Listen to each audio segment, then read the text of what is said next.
오늘 우리에게 주신 하나님의 말씀은 요한복음 5장입니다. 밖에 오늘 시골을 좀 들어오라겠습니다. 요한복음 5장 1절로 9절까지 말씀.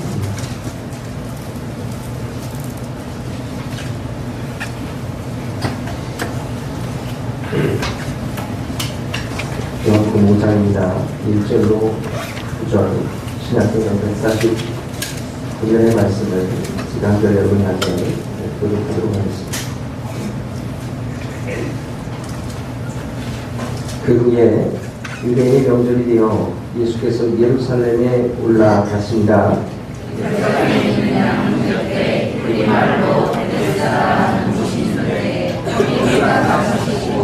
그 안에 많은 병자, 맹인, 다리 저는 사람, 혈기 많은 사람들이 누워 물의 움직임을 기다리니 이는 천사가 큰 곳에 내려와 물을 움직이게 하는데 움직임을 건너가는 어떤 병을 그런지 닦게 되리라.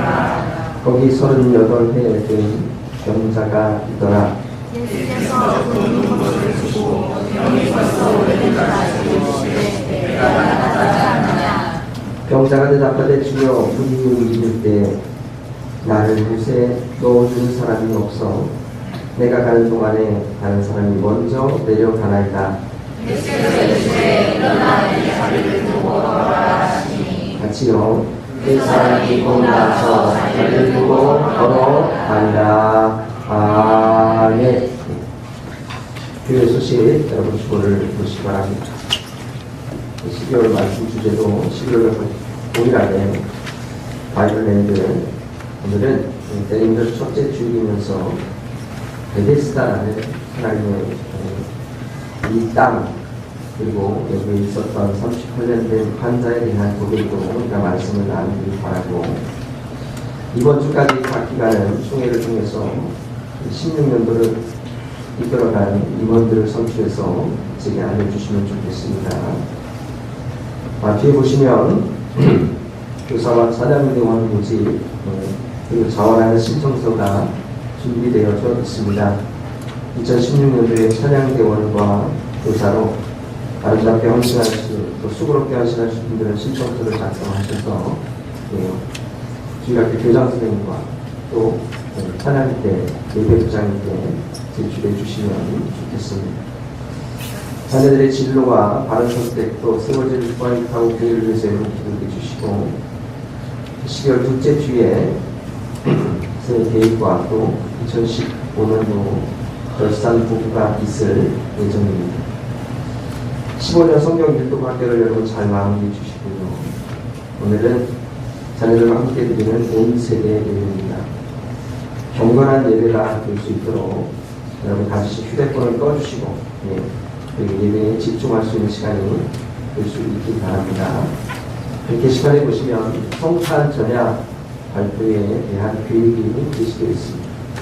기간마다 부서마다 목장마다 잘 준비하셔서 성탄 전야 예배가 은혜로운 예배가 될 수 있도록 그리고 하나님 앞에 영광된 자리가 될 수 있도록 잘 준비해 주시면 좋겠습니다. 하늘 소리 찬양대가 하나님 앞에 찬양을 영광합니다. Oh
하나님 앞에 영광 받드리겠습니다. 옆에 좀 인사하겠습니다. 우리 안에 주님이 계십니다. 함께하니 고맙습니다. 있는 그대로 사랑하고 축복합니다. 할렐루야. 1세대 얘기인데 아주 우리 이 믿음의 자녀들이 예배를 드리는 자세가 너무 좋습니다. 여러분 어디에 관심이 있으신가요? 지금 어제는 우리 청년부가 새내기들을 활용하기 위한 청년부의 단합대회 비슷한 것을 가졌는데 추운 날씨에도 불구하고 많은 청년들이 함께 참석해서 아주 좋은 자리를 가진 것 같습니다. 또 지금이 학교 입학에 또 합격에 기대를 가지고 기다리는 시간이라 거기에 관심 많은 부모와 자녀들이 있을 겁니다. 또 한 해를 되돌아보면서 내가 참 하나의 계획했던 것대로 잘 되었는가, 나의 건강도 체크해보고 또 회사 안에서 또 사업 안에서 나의 실적도 체크해보고 그것대로 내가 목표치를 잘 이루어가고 살아왔는가에 대한 반성과 함께 또 다른 계획들을 세워가고 있는 분들도 아마 계실 겁니다. 그 앞에 앉은 태우처럼 오로지 나의 관심은 목사님 야구밖에 없습니다. 예배 시간에도 그 가족 글러브를 끌어안고 반지작거리면서 그 즐거움에 대해서 삶의 즐거움이 오로지 야구인 것처럼 보내자는 친구도 있을 겁니다. 나무라는 게 아니라 보면 우리의 관심사가 저마다 삶의 방향과 또 목적과 또 내 처해 있는 환경에 따라서 여러 가지로 참 많이 달라지는 것을 보게 된다고 하는 사실입니다. 아무쪼록 여러분 오늘 우리는 11월 마지막 주일 예배를 드리고 있고요. 또 오늘은 오후 예배가 없는 날입니다. 그래서 이 마지막 연합으로 또 온 세대와 함께 드리는 예배를 통해서 우리가 어떤 것에 관심이 있었는데 그 관심이 과연 하나님이 오늘 말씀 가운데 주시는 그 관심으로 우리가 일관되게 살아가고 있는가, 아니면 제목처럼 베데스다의 부질없는 뭐라고 되어 있습니까? 부질없는 희망에서 이제는 벗어나서 제대로 된 것을 붙잡는 인생이 될 것인가에 대해서 함께 우리가 은혜를 나누고자 합니다. 바이블랜드의 이 베데스다는 은혜와 자비의 집이라고 하는 뜻을 가지고 있습니다. 우리가 많이 익히 알고 있었던 본문이었고 들었던 본문입니다. 그런데 이 자비의 집, 은혜의 집이라고 하는 이곳을 통해서 하나님이 38년이나 그렇게 끙끙 앓고 있었던 이 중병에 걸린 환자를 어떻게 꾸쳐나가고 회복시키시는가 하는 데에 오늘 초점이 있을 겁니다. 물론 이 본문을 더 확대해 나가면은요, 여기에는 또다시 바리새인들 서기관들이 등장을 하죠. 안식일에 대한 논쟁이 또다시 한 싸움의 중심에 이 38년 된 환자와 또 그를 고치신 예수님 가운데 논쟁거리로 등장을 하고 있는 것입니다. 그러나 우리는 좀 범위를 축소시켜서 오늘 이 환자가 낫게 되는 과정 가운데서 오늘 우리의 삶을 비추어 돌아보면서 우리는 어떤 모습으로 이 땅을 살아가고 있는가를 한번 고백해 보도록 하겠습니다. 지난 주간 차가 참 많이 막혔다 그럽니다. 주일날, 토요일날. 유인즉슨 김장 때문에 그랬다고 해요. 김장을 하러 가고 또 하고 돌아오는 이 길 때문에 차가 많이 막혔다라고 얘기를 합니다. 우리가 1년 중 서너 번은 이 고속도로가 몸살을 앓는 때가 있습니다. 특별히 구정과 추석 때 이 명절에는 아주 몸살을 앓습니다. 이 유대인들도 히브리 사람들도 명절이 있죠. 이 명절이 그들에게 어떤 의미가 있느냐라는 것을 우리가 한번 고백해보면 정말 커다란 의미가 있습니다. 우리네 명절과 비교해 볼 때 별반 다를 것 없을 정도로 많은 일가 친척들이 예루살렘이라는 곳에 모이고 이 예루살렘을 통해서 그들은 만남과 기쁨과 예배와 공동체 의식을 새롭게 하는 정말 크기 큰 명절 가운데 하나입니다. 자, 오늘 본문의 시작은 이렇게 시작하죠. 그 후에 유대인의 명절이 되어 그랬어요. 그분은 어떤 그분입니까? 즉 요한복음 4장에 있었던 왕의 신하의 아들을 고쳤던 갈릴리와 가버나움에서의 기적적인 일들, 이 일들이 있은 후에 주님께서 명절이 되어서 다시금 예루살렘을 찾은 겁니다. 그 명절이 어떤 명절인지 성경이 기록하지 않지만 많은 학자들은 이것을 6월절 절기라 이렇게 얘기합니다. 자, 명절 서로 기쁨과 은혜를 나누고 그 안에서 뭔가 이 명절의 분위기가 고조되어 가고 있는 이 상황에서 주님이 찾았던 장소가 여러분 어디였는가 합니다. 바로 베데스다라고 하는 것입니다. 자비와 은혜가 함께한다라는 그 장소. 그런데 그 장소는 어떤 장소였어요? 온갖 질병에 시달리고 그 질병 가운데 삶이 공고해진 사람들. 뭔가 베데스다는 자비와 은혜로 희망이 있는 장소 같지만, 기적이 있는 장소 같지만 그 안에 머물러 있는 한 사람 한 사람들을 되돌아보니까 정말 아픔과 상처를 앓고 가고 있던 그 사람들의 모임이 바로 있던 장소가 베데스다였다라고 하는 것입니다. 우리 같이 한번 좀 읽어볼까요? 같이 한번 좀 읽어보겠습니다. 3절 말씀을 읽어보죠. 시작. 그 안에 많은 용자, 맹인, 다리 저는 사람, 행위 많은 사람들이 누워 분이 움직임을 기다리니 그랬습니다.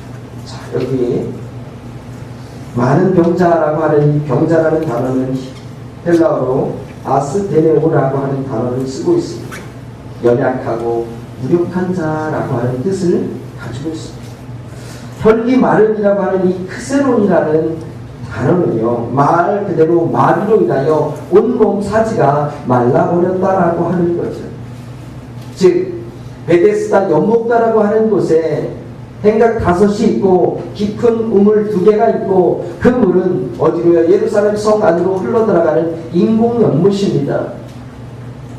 자, 그들이 물의 근원으로 사용했던 곳이기도 하지만 이곳에는 말 그대로, 여기 본문 그대로 많은 사람들이 물이 동할 때 처음으로 그곳을 들어가는 사람은 나음을 얻었던 기적의 현장이었습니다. 많은 사람들이 치료를 위해서 그 치료의 목적을 가지고 지금 이 베데스다 연못가에 와 있다라고 하는 사실. 명절임에도 불구하고 하나님의 성전 가까이 가지 못하고 오로지 이곳에서 나의 나음과 회복을 위해서 간절함으로 간구하며 기다리는 사람에게 주님이 지금 찾아오셨다라고 하는 사실. 여러분, 주님은 그렇게 우리를 위로하고 찾아오시는 분인 줄 믿습니다. 오늘도 여러분이 오늘 예배의 장소가 그런 주님을 만나고 은혜롭게 고백하는 장소가 되기를 간절히 주님의 이름으로 축원합니다. 자, 그러면 우리 38년 된 환자의 심정과 마음을 한번 좀 헤아려 보겠습니다. 저는 한번 이 본문을 깊이 한번 묵상해 봤어요. 이 베데스다 연못가에는 어떤 사람들이 있었을까? 물론 환자는 1차적으로 함께하고 있는 사람들이고요. 그곳에는 아마 그들 환자의 부모, 형제, 일가 친척, 친구들, 아마 많은 사람들이 함께 있지 않았을까 그런 생각이 들었습니다. 왜요? 물이 동할 때에 가장 먼저 그 환자를 그 물가로 옮겨가야 하기 때문에. 그런데 38년 된 환자는 혼자였어요. 처음부터 혼자였을까? 여러 가지 생각과 추측을 저는 해봤습니다. 아마도 처음에는 일가 친척, 가족, 부모 함께 왔을지도 모르겠어요. 그러나 시간이 지나면 지날수록 그곳에서 나음을 얻는 사람들, 기적을 체험하는 사람들의 숫자는 너무나도 극소수였습니다. 그리고 그것이 그 물이 동할 때가 주기적으로 있는 것도 아니고 매일 한 번씩 있는 것도 아니고 그때와 시를 아무도 몰랐습니다. 아마 여기는 찌라시도 난무했을 것 같습니다. 연구를 해보니 이 물이 동하기 직전에 어떤 현상이 있더라. 여러분 이걸 잘 주시해서 보면 나음을 얻을 수 있습니다. 여기 그 가이드북이 여기 있으니 한 권 사서 보십시오.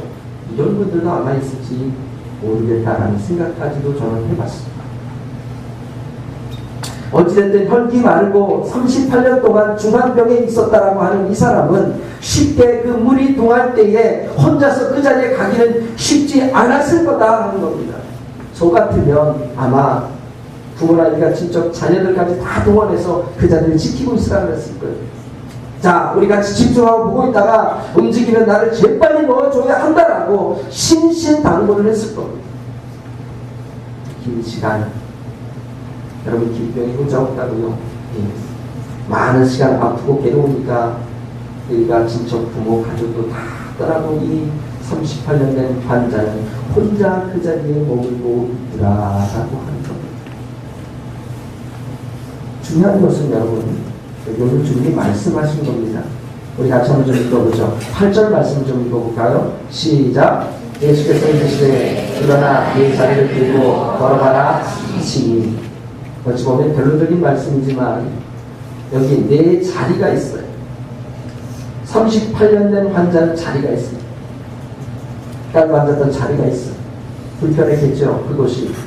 그러니 그 자리가 어찌 보면 이 38년 된 사람의 발목을 잡고 있었던 자리가 아니었을까 저는 고백해봅니다. 우리의 신앙이 여러분 그렇습니다. 하나님의 몸된 교회를 여러분 우리는 자기의 집, 은혜의 집이라고 얘기합니다. 즉 베데스다 이 연못가처럼 이 하나님의 집에 와서 주님의 성전에 와서 함께 예배를 드리고 주님 은혜 가운데 머무는 자리, 오늘 우리가 물이 동할 때마다, 즉 어찌 보면 이것이 예배를 드릴 때마다, 우리가 기도할 때마다, 우리가 목자매를 함께 할 때마다, 섬기고 나눌 때마다 이것을 통하여 우리는 하나님을 만난다라고 고백하며 회복과 은혜를 경험하며 삶의 자리로 돌아갑니다. 이것이 누구에게나 주어진 공통적인 부분일 것입니다. 그런데 문제는 이 38년 된 환자처럼 베데스다 연못가에 나와 있지만 어찌 보면 우리는 한 공동체나 한 교회에 머물러 있지만 이 교회 안에 기적의 현장, 회복의 현장이라고 얘기하지만 이곳에서 기적과 회복은 사라진 지 오래이고 어찌 보면 서로를 경계하며 서로의 깊은 경쟁에만 빠져 있지 않았느냐 하는 것입니다. 베데스다 연못가가 여러분 그런 자리였습니다. 물이 동할 때 누가 가장 먼저 들어가느냐, 이것은 무한 경쟁입니다. 그 삶의 자리에서 우리의 삶의 자리의 모습과 너무나도 동일하게 그 경쟁의 자리에서 누가 먼저 뛰어들어오고 누가 먼저 아이디어를 내고 누가 먼저 그 일을 시행하고 시작하느냐, 이것에만 오로지 관심이 있었더라라고 하는 것입니다. 기적이 있던 장소였지만 사랑이 메말라버린 장소였다라고 하는 것입니다. 기적이 있던 장소였지만 그 기적은 떠나간 지 오래였고 그 황폐한 메마르만 그 베데스다 연못가에 38년 된 환자는 누워서 그것만 바라보고 있는 황폐한 심정이 되고 말았다는 사실을 오늘 우리에게 이야기해주고 있습니다. 여러분, 우리 공동체를 한번 생각해 보길 바랍니다. 여기에는 온갖 아프고 상처받고 또 위로받고 힘을 얻기 원하는 영혼들이 다 남았습니다. 어른만 상처있고 어른만 힘들까요? 이 자녀들도 다 힘들 거예요. 공부라는 현장에서, 등수라는 현장에서, 합격이라는 현장에서 내가 과연 그것에 준하여 합당한 길을 걸어가고 있을까라고 하는 고민과 고뇌는 누구에게나 다 있는 걱정과 한숨일 것입니다. 이 경쟁의 자리에 여러분, 오늘 주님이 말씀하시고자 하는 그 의미가 무엇인지를 오늘 우리는 깊이 한번 고백해봐야 할 것입니다. 이 경쟁의 자리에서 물이 동할 때 가장 먼저 가는 자가 나음을 얻었다라고 하지만 주님의 오늘 가르침은 물이 동할 때 나음이 얻는 것이 아니라 오늘 내가 낫고자 하느냐 하는 그 열망이 우리 가운데 가장 중요한 주님을 향한 대답이라고 하는 것을 가르쳐주고 있습니다. 주님 오늘도 분명히 오늘 예배하는 여러분에게 물어보실 것입니다. 이 예배의 자리를 통하여 이 베데스다의 자비의 집, 또 은혜의 집이라는 이것을 통하여 내가 자비와 은혜와 하나님의 사랑으로 다시금 일어나기를 원하느냐? 그런데 이 대답은 어떤 대답인가요? 우리의 대답을 한번 성경에서 같이 한번 좀 읽어보겠습니다. 7절 말씀 같이 읽습니다. 시작. 병자가 대답하되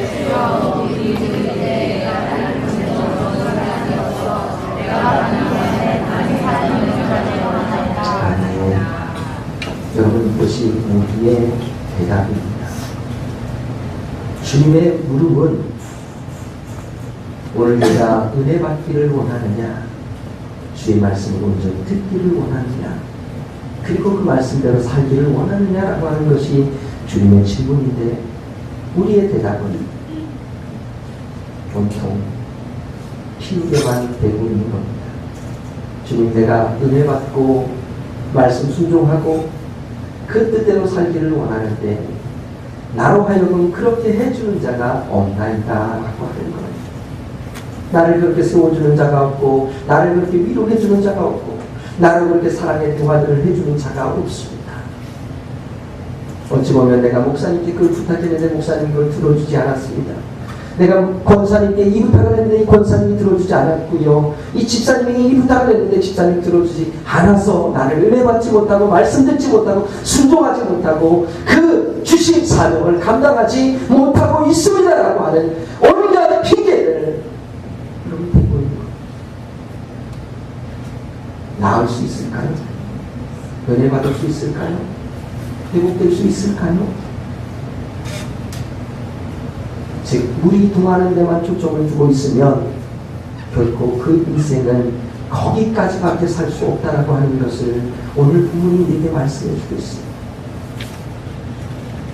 그 현장에는 주님이 계셨고, 주님이 직접 찾아가셨고, 주님이 직접 이 환자에게 말씀을 해주고 계십니다.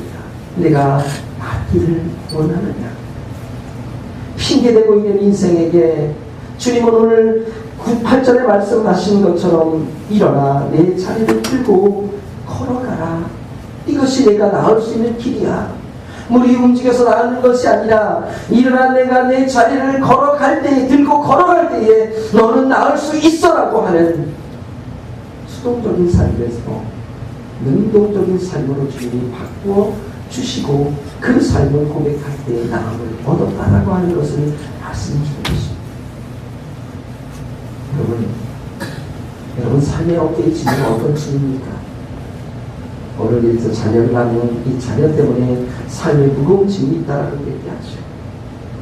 그것 때문에 잘 교육시키고 그 자녀를 성장시키기까지 이 부모의 많은 책임이 우리 가운데 주어지기 때문에 아이를 낳기 싫어하는 가장 이유가 교육비 때문이라고 얘기하는 주축도 대답도 아마 거기에 있는 것입니다. 너무 자녀를 키우기가 힘들어서 못 낳겠어요. 부모로서 어찌 보면 너무나도 합당한 이야기일지 모르겠습니다. 그러나 여러분, 우리는 분명히 대답을 좀 바꿔야 되겠습니다. 세상 앞에, 주님 앞에 나에게 맡겨진 자녀라면 마땅히 내가 교육시켜 가르칠 수 있도록 주님이 나에게 힘주실 줄 믿고 그것이 내가 감당할 아름다운 덕목이며 또한 하나님 앞에 은혜입니다라고 하는 고백으로 우리 대답을 바꾸려 한다라는 사실입니다. 우리의 발목을 잡고 있는 것은 분명히 우리가 눕고 앉아 있었던 바로 그 자리일 것입니다. 여러분 생각해 보세요. 이 환자가 얼마나 오랫동안 이 베데스다 연못가에 있었는지 잘 모르겠지만 환자의 중환병은 분명히 38년이라고 성경은 우리에게 말씀하고 계십니다.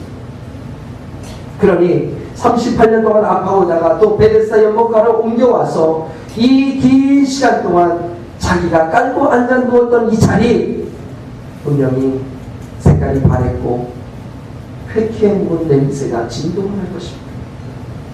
어찌 보면 우리의 삶의 발목을 잡고 있는 것이 그건지 모르겠습니다. 내가 긴 시간 동안 살아오면서 습관적으로 예배했고 습관적으로 기도했고 습관적으로 알아왔던 교회의 법과 또 교회의 어떤 규칙들 또 이 많은 것들이 내가 알고 있는 지식으로 인하여 내 삶에 하나님의 사랑과 기적은 온데간데 없고 그것만 남아있는 그것만 붙들고 있을 때 결국 우리는 이 내가 깔고 앉았던 이 자리 때문에 진정 나음과 고침의 자리에 나가고 있지 못하는 경우가 있지 않나 저는 함께 고백해봤습니다. 여러분, 우리는 분명하게 기억해야 할 것입니다. 우리가 이 사회의 구조에서도 또 교회 공동체 안에서도 주님은 정말 열망을 묻고 있는데 나는 핑계를 대고 있지 않은가. 어찌 보면 예수님이 이 땅에 오신다라고 하는 이 대림절 첫째 주일에 우리는 촛불을 하나 켜놨습니다. 새롭게 주님의 오심을 기다리며 우리는 그 기다림 가운데 우리의 삶이 다시금 새롭게 바뀌어지기를 원하는 마음과 고백은 누구에게나 있을 것입니다. 주님이 이 땅에 오심이 어떤 목적일까요? 우리가 그렇게 굳어져 왔던 마음의 고백을 깨뜨리기 위함이었습니다. 38년 된 환자를 오늘 내가 낫고자 하느냐 하는 그 질문 가운데는 내가 뜨겁게 다시금 주님 앞에 순종할 수 있느냐, 오늘 내 자리를 들고 걸어갈 수 있느냐. 그러나 우리는 그 음성을 다 놓치고 있다라도 대답 앞에서 수동적으로 기다려왔던 그의 삶에 능동적으로 삶을 바꿔주시기 원하셨던 그 주님의 고백 앞에 우리는 침묵하고 있지 않은가 우리는 생각해 볼 수 있습니다. 사랑하는 성도 여러분, 이제 나아가 우리 교회가 이런 움직임, 여러분 개인이 이런 움직임 가운데 우리 동할 때를 기다리는 사람이 아니라 이제 나도 주님 그 말씀 향하여 움직일 수 있는 자가 되겠습니다라고 비로소 자리에서 일어날 때 하나님의 능력과 선함의 역사, 이 베데스다의 기적은 비로소 우리의 기적이 될 수 있음을 말씀해 주고 있다라고 하는 사실. 지금 하나님의 은혜가 하늘에서 그냥 떨어지기를 원하고 계십니까? 나는 예배 자리에 나왔습니까? 오늘 기도의 자리에 나왔습니까?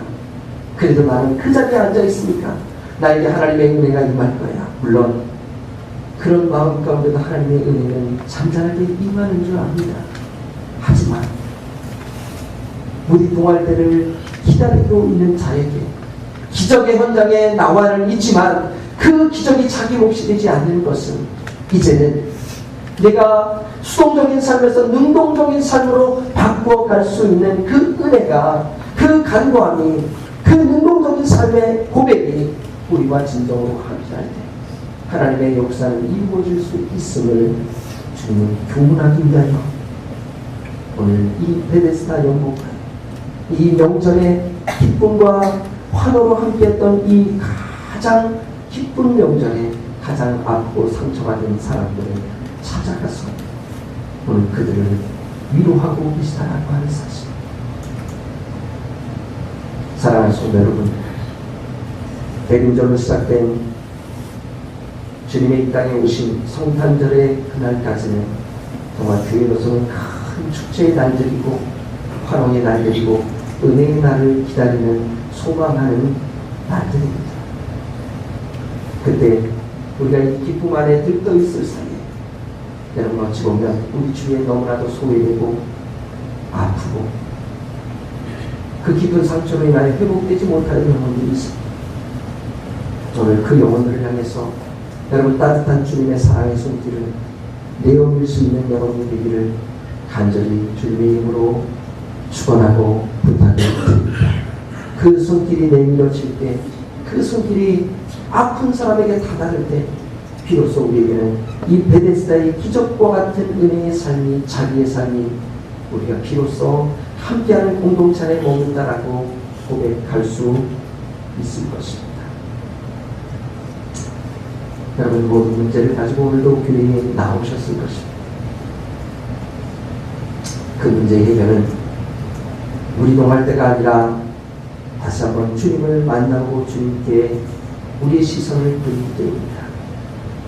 여기 주님의 고백을 보면 예수께서 그 누우신 것을 보시고 병이 벌써 오랜 줄 아셨다고 했습니다. 여러분이 낙심과 한숨과 아픔으로 나와 있는 이 자리, 주님은 이미 아시고 계십니다. 그 병이 오랜 줄도 아셨고, 그 눈물이 오랜 줄도 아셨고, 그 깊은 한숨이 오랜 줄도 알고 계십니다. 우리는 어떤 모습으로 살아가야 할 것인가?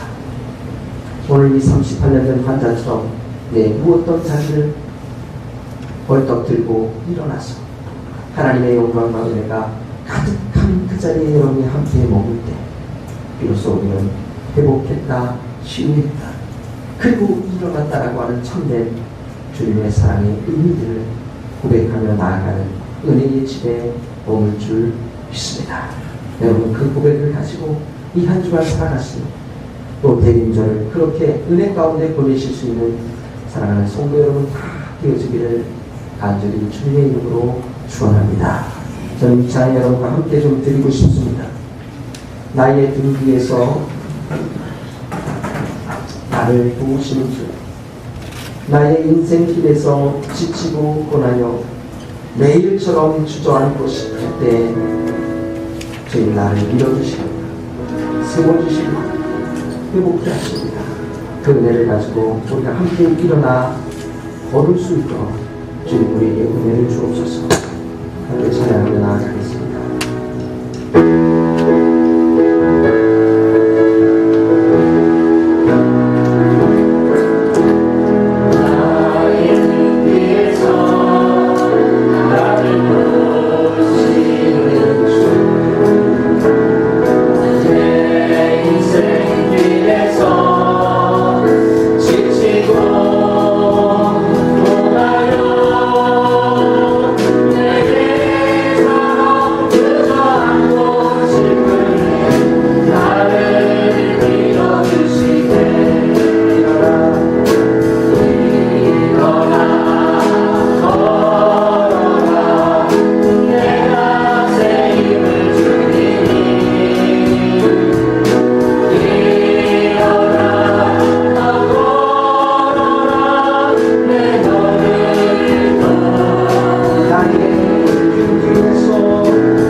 내가 알고자 하느냐? 너는 정말 이 일을 끝내고 싶으냐? 아름답게 마음을 주고 싶으냐? 지긋지긋한 삶에서 벗어나고 싶으냐? 이 아픔과 고통과 상처 가운데서 일어나기를 원하느냐?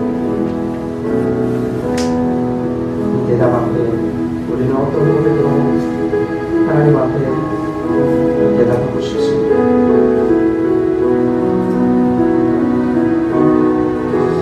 누군가 나를 도와주지 않았다는 자신의 합리화로 지금까지 우리 자신을 보호하려 했던 삶은 아니었습니다.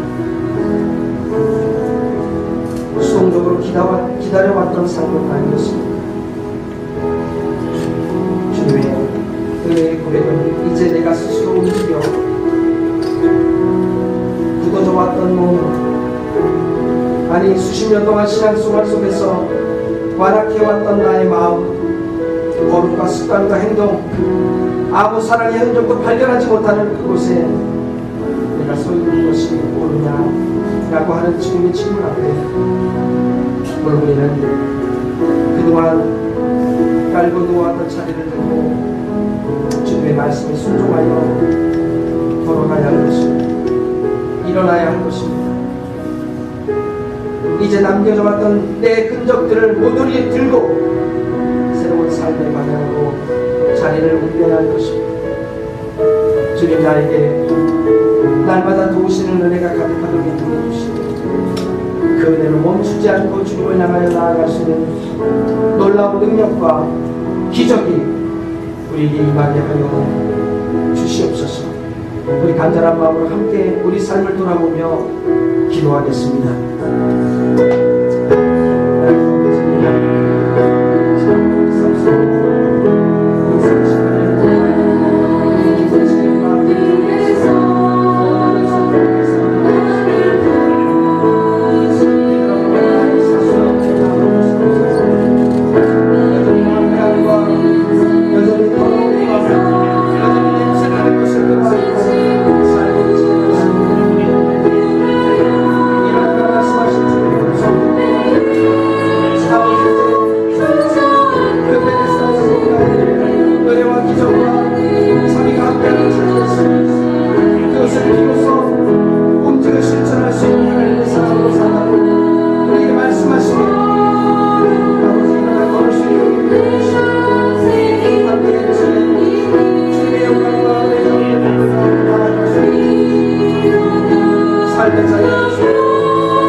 사랑과 은혜 하나님,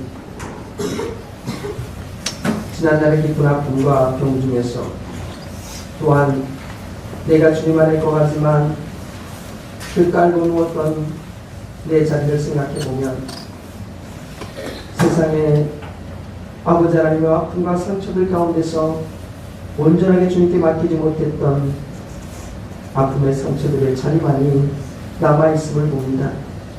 이제 일어나 주님 그 자리를 들고 새롭게 주님이 말씀하시고 명령하시는 그 길로 떠나가게 하시고 움직이게 하여 주옵소서.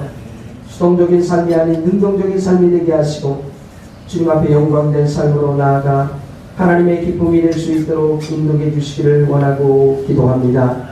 오늘도 기쁨과 은혜로 11월의 마지막 주일 하나님 앞에 예배드린 우리의 삶을 주님이 붙잡아 주시고 대림절 첫 주일을 맞이하여 이제 주님 오신 그날까지, 이 땅에 태어나는 그날까지 아름다운 성탄을 믿음과 은혜로 준비하는 저희들이 될 수 있도록 인도 주관하여 주시옵소서.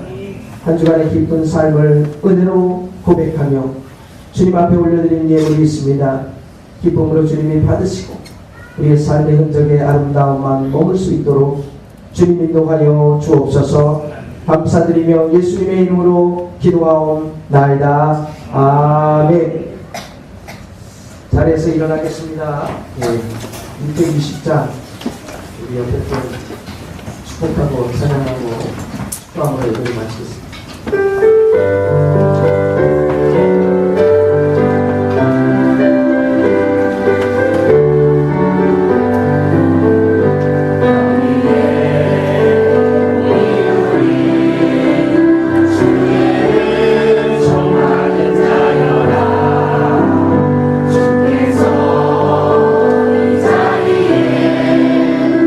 함께 계시는 아노라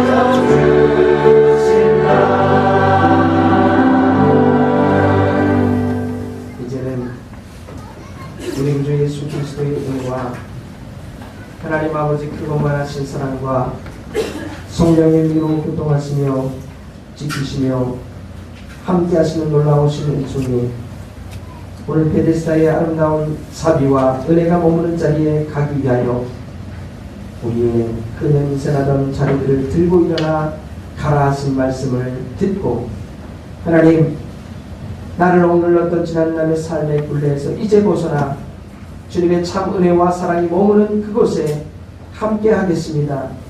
그곳에 손 내미는 자가 되겠습니다. 마음으로 고백하고 이제 세상을 향할 발걸음을 뛰는 사랑하는 성도들 머리머리 위에와 믿음의 자녀들 위해 이제로부터 영원토록 함께 하시옵기를 간절히 축원하옵나이다. 아멘.